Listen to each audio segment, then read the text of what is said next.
బాగున్నారు అందరూ. మరొక కొత్త రెసిపీతో మీ ముందుకు వచ్చేసా. ఇంతవరకు నా పేరు చెప్పలేదు కదా మీకు. నా పేరు దమయంతి. మీ అందరూ నన్ను సపోర్ట్ చేయండి ఫ్రెండ్స్. సబ్స్క్రైబ్ చేయండి, ఇంకా షేర్ చేయండి. ఓకే ఫ్రెండ్స్, ఇప్పుడు నేను స్టార్ట్ చేసేస్తున్నాను. లేట్ చేయకుండా నేను ఇప్పుడు క్యాబేజీతో ఒక మంచి రెసిపీ చేస్తున్నాను. ఇది లంచ్లో రైస్లోకి బాగుంటుంది. మీరు పుల్కా ఏమైనా తిన్నా అలాంటి వాటిలో కూడా చాలా బాగుంటుంది. ఒకసారి చూడండి. దానికోసం ముందుగా నేను క్యాబేజీని కుక్కర్లో వేసుకుంటున్నా. అలాగే శనగపప్పు ఒక 2 hours నానబెట్టుకున్నాను. దీన్ని కూడా ఇందులో యాడ్ చేసేసుకుంటున్నాను.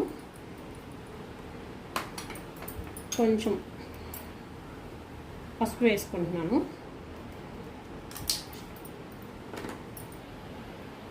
కొన్ని మరీ ఎక్కువ వేసుకోకండి, మళ్ళీ ఎక్కువవుతాయి. దీన్ని ఒకసారి క్లోజ్ చేసేసుకొని కుక్కర్ పెట్టేసుకుంటాం. ఇది ఒక పక్కన ఉడుకుతుంది. ఒక 2 విజిల్స్ ఒకటైనా సరిపోతుంది. చూసుకోండి మీరు ఒకసారి. నాకైతే ఒక సరిపోతుంది, ఉడికిపోతుంది త్వరగా. నెక్స్ట్ నేను ఇప్పుడు దీనికోసం ముందుగా ఆయిల్ తీసుకుంటున్నాను. ఇది కొంచెం వేడెక్కాక ఆవాలు, జీలకర్ర, కొంచెం పచ్చెనగపప్పు, మినపప్పు ఇవి వేసుకొని కొంచెం ఫ్రై చేసుకుంటాను నేను. ఫస్ట్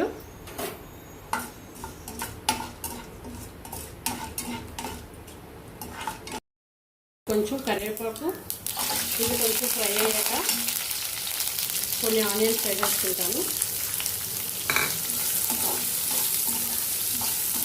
ఆనియన్ కొంచెం ఫ్రై చేస్తాను నేను. దీంట్లో తగినంత సాల్ట్ వేసుకుంటాను. నేను ఒకేసారి వేసేసుకుంటాను, సరిపోద్ది. అందులో పసుపు వేసాను, బట్ కొంచెం ఆనియన్ కూడా కావాలి కాబట్టి లైట్గా పసుపు కూడా వేసుకుంటున్నాను. ఇప్పుడు దీన్ని కొంచెం ఆనియన్ కొంచెం బ్రౌన్ కలర్ వచ్చే వరకు ఫ్రై చేసుకొని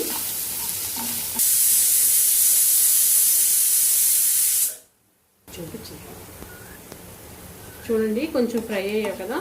ఇప్పుడు దీంట్లోనే నేను స్టార్టింగ్లోనే ఇంత కొంచెం కారం సరిపోతుంది. ఎందుకంటే నేను లాస్ట్లో ఒకటి చూపిస్తాను మీకు, దానిలో కారం ఉంటుంది. సో అది సరిపోతుంది ఇది. అలాగే కొంచెం చాలా చిన్నది జస్ట్ వేసుకున్నా ఓకే, మీ ఇష్టం, లేదంటే స్కిప్ చేసేయండి. జస్ట్ చిన్నది అల్లం వెల్లుల్లి పేస్ట్ వేసాను. ఇంక ఇదేమో ధనియా, ఇంక జీరా పౌడర్ అనమాట. నేను అది కొంచెం కొంచెం వేస్తున్నాను. ఇది ఎందుకు వేసుకుంటున్నానంటే ఇది క్యాబేజ్ శనగపప్పు కొంచెం గ్యాస్ ఫామ్ ఉంటుంది కదా చాలామందికి. సో అలాంటిది ఏమి గ్యాస్ ఫామ్ కన్నా మనం ఇది కర్రీ తిన్నా మనకి పొట్టలో ఏమి అనీజీ లేకుండా మన పొట్ట ఫ్రీగా ఉంచుతుంది. సో నేను ఎక్కువ వంటల్లో ధనియా జీరా పౌడర్ అనేది అన్నిట్లో మ్యాక్సిమం వాడతాను. నాకు అది అలవాటు. అది ఒకసారి మీరు కూడా ట్రై చేయండి, బాగుంటుంది. నేను సపరేట్గానే పొడి పట్టించుకుంటాను. ధనియా పౌడరు, జీరా పౌడరు నా దగ్గర ఉంటాయి, పెప్పరు, అలా అన్నీ నాకు ఏదైనా కావాల్సినవి కొన్ని వాటిలో యాడ్ చేస్తుంటా. ఇది కొంచెం అలా ఫ్రై అయిన తర్వాత చూడండి ఫ్రెండ్స్, ఇలా ఉడికిపోయింది. ఇంతే, ఇలా ఉడికితే సరిపోతుంది. మరి ఎక్కువ ఉడికినా స్మాష్ అయిపోతుంది కదా, పేస్ట్లో అయిపోద్ది. సో ఈ మాత్రం ఉడికితే ఇలా సరిపోతుంది. మరి ఎక్కువ ఉడికిపోయినా దాంట్లో ఉన్నవన్నీ పోతాయి కదా వాల్యూస్. సో ఇంత సరిపోతుంది. నేను ఇప్పుడు దీన్ని ఇందులో యాడ్ చేసేసుకుంటున్నాను. చూడండి, అసలు వాటర్ కూడా లేదు. నేను కరెక్ట్గా తీసుకున్నాను వాటర్ కూడా ఎంత వేయాలో. ఎక్కువ వాటర్ వేస్తే పేస్ట్ అయిపోతుంది. సో మీరు ఎక్కువ వేయద్దు, జస్ట్ కొంచెం వేయండి, లేదంటే ముద్ద అయిపోతుంది. ఓకేనా ఫ్రెండ్స్, ఇది వేసుకొని ఒకసారి బాగా కలిపి ఒక 2 minutes మూత పెట్టేసుకున్నాం అనుకోండి. ఇది కొంచెం మగ్గిపోతుంది. దాని తర్వాత ఇంకా ఒకటి లాస్ట్ అండ్ ఫైనల్గా ఒక ఇంగ్రీడియంట్ ఉంది. అదేంటో నేను మీకు చెప్తాను, అది వేద్దరు. కానీ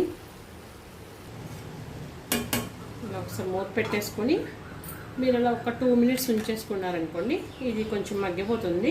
దాని తర్వాత ఇంకొక చిన్నదంటే చిన్నది, అది మీకు చెప్తాను, అది సీక్రెట్ ఏం కాదు. అది యాడ్ చేస్తే ఈ కూరకి ఇంకా టేస్ట్ బాగుంటుంది.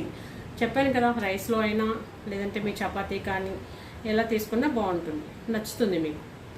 ఒకసారి చూద్దామా మూత తీసుకొని. వా, వెరీ నైస్. చూడండి, ఇంకొంచెం దగ్గర అయిపోతే కొంచెం వాటర్ ఉంది, అది కొంచెం మగ్గిపోయిందంటే మన కర్రీ రెడీ అయిపోయినట్టే. వితిన్ 5 minutesలో కూడా ఈ కర్రీ చాలా ఈజీ చేసుకోవచ్చు. మనకి ఏదైనా పని ఉన్నప్పుడు, అర్జెంటుగా వెళ్ళాలన్నా, అలాంటప్పుడు ఇది ఏం లేదు, జస్ట్ క్యాబేజీ శనగపప్పు మీరు కుక్కర్లో పడేయండి, అది ఉడికిపోతుంది. జస్ట్ తాలింపు వేసేసుకోండి, అయిపోతుంది. 5 minutes కూడా అక్కర్లేదు ఫ్రెండ్స్. ఒక్కొక్కసారి కొంచెం కావాలనుకోండి, ఎంతసేపు చెప్పండి. సో 5 minutesలో అయిపోతుంది, కర్రీ రెడీ అయిపోతుంది. చూద్దాం ఒకసారి. Okay, ready. చూడండి, వాటర్ అంతా లేకుండా బాగా అయిపోయింది. సో ఇప్పుడు దీంట్లో నేను చెప్పాను కదా ముందు ఇప్పుడు యాడ్ చేస్తున్నానని, అదేం లేదు ఫ్రెండ్స్. కొబ్బరి, ఇంకా కొంచెం జీలకర్ర, కొత్తిమీర, ఒక 2 పచ్చిమిర్చి వేసాను స్పైసీ కోసం. జస్ట్ కారం వేసాను, బట్ పచ్చిమిర్చి కూడా వేస్తే బాగుంటుందని నేను ఇలా వేసుకుంటాను, బాగుంటుంది. మీరు కూడా ఒకసారి ట్రై చేయండి. దీన్ని వేసేస్తున్నాను ఇప్పుడు. ఇందులో వేసేసి ఇంకొక 2 minutes ఉంచితే మనకు కర్రీ రెడీ అయిపోయినట్లే. బాగుందా, నచ్చిందా ఫ్రెండ్స్ మీకు? మీరు ఒకసారి ఇలా ట్రై చేసుకొని చూడండి, మీకు తప్పకుండా నచ్చుతుంది. ఓకేనా ఫ్రెండ్స్? చూడండి ఫ్రెండ్స్, ఒకసారి మన కర్రీ రెడీ అయిపోయింది. చాలా ఈజీ ఇది, మన టైం కూడా ఎక్కువ పట్టదు. నేను ఇంకా స్టవ్ ఆఫ్ చేసుకుంటున్నాను. Ready to serve. ఓకే, చూడండి, బాగుంది కదా? నచ్చిందా మీకు? నచ్చితే కామెంట్లో చెప్పండి ఫ్రెండ్స్. ఇంకా మంచి మంచి వెరైటీస్ చేస్తారు నాకు వచ్చినవి నా స్టైల్లో. ఓకేనా ఫ్రెండ్స్?